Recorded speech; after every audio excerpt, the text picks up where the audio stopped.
your enclosure has a ceiling on it, we can put a flat ceiling. So in this video, this is going to go over some brief installation considerations as you go to install these. So the first thing you want to do is fasten down the cables. So we don't supply the cable, and there are a lot of places you can get this, and it can be relatively thin cable because the ceiling does not weigh much. So you can get these at Home Depot, there's online stores, Lowe's, just about anywhere. For some customers, they request that we provide seal Velcro. This would be for enclosures which have a very high need of keeping in contaminants or keeping them out. So that can be provided. That simply just goes along the top. And it's not actually used to hold the weight of the ceiling. Rather, it is used to just make a better seal. So that would go along the full perimeter, and it just goes on top of the track, like so.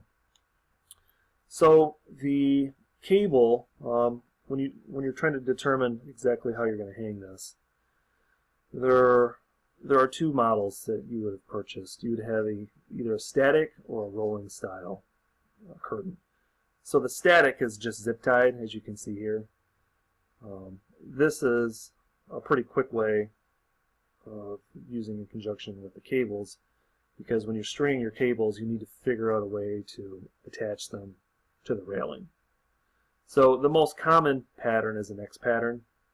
Of course, if you needed more support, you could run, one across like this or one like this. It really doesn't matter. But when you come to the track to fasten it, if it's a static curtain, it's relatively easy. You're just going to run the cable around, and tie it off, and then there's your cable. If you have a rolling curtain, you can also do this method, but keep in mind these rollers go side to side.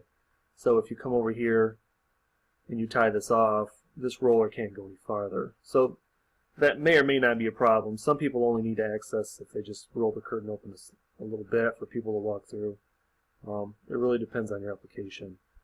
If you need complete access where the curtains are not impeded by any cabling, what you're going to want to do is you're going to run your cable. This would be going into the enclosure, and your ceiling is on top of here. And you're going to want to use like a 1-inch washer and then a small fastener, and you're just going to drill right through the top of the track. And there is room in here for a little fastener to come in. And then, of course, you're just pinching this cable. Something like that. There are, of course, other ways to do this, but these are the most common ways that our customers have told us work pretty well. So that's that step. If we go down, we're going to come to pulling the curtain across the enclosure. So this is as straightforward as it sounds. Just drape the curtain over the cabling, lay it around the sides, and just try to get an even amount, on all sides that's draped over. And then you're going to move on to step 3, which is cut for openings. If you have freestanding hardware, you're not going to need to make any provisions for cabling that would go up, because obviously it's freestanding. However, if it's style 2, which is a suspended hardware, you have these cables which are obviously going to your ceiling, or purlins, or joists, whatever it may be. So we'll just do kind of a top-down view here of an enclosure ceiling. As you have your ceiling laid out, you're going to have a track support about every 5 feet. It depends on how you installed it. And then you're going to have to cut little openings for these cables. So if we have, let's say, a chain and cable connector, so it goes like this, you're going to have to take your curtain and you're going to have to cut it a small little opening right there. And to do that, you just take a small utility knife, and then it's a relatively quick and easy process.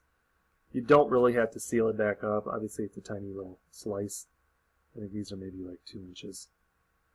So they're very small. The same goes with the threaded rod. If you have a threaded rod mount, after you drape the ceiling, you're just going to make a little cut for the hardware to pop through. And then you have your threaded rod coming down. So try to get it laid out completely even before you start cutting it. You always can patch those holes up. There is a patch tape that we have if you make too many holes and you want to seal it back up. And then finally, this may or may not be needed, trim the edges. So after you get your cabling, holes cut, you're going to have the side here that's draped over. This we generally recommend just leaving it, but you can cut it. Some people like this to be really tight up here. When we sell these and provide them, we always add extra for you to field cut this, or leave it, depending on what kind of aesthetics you're going for. But this is made to be field cut. You could just lay it out, or not lay it out, but rather just take a utility knife and trim it, or scissors. The end of it usually is hemmed, but that is not necessary. It's just the way that it's made. So you can just go ahead and cut this to your desired length. As a general rule, you're going to want to leave at least 4 inches here. But after you hang it, you'll notice there might be 12 or 24 inches hanging over it. So it's really your choice how you want it to look.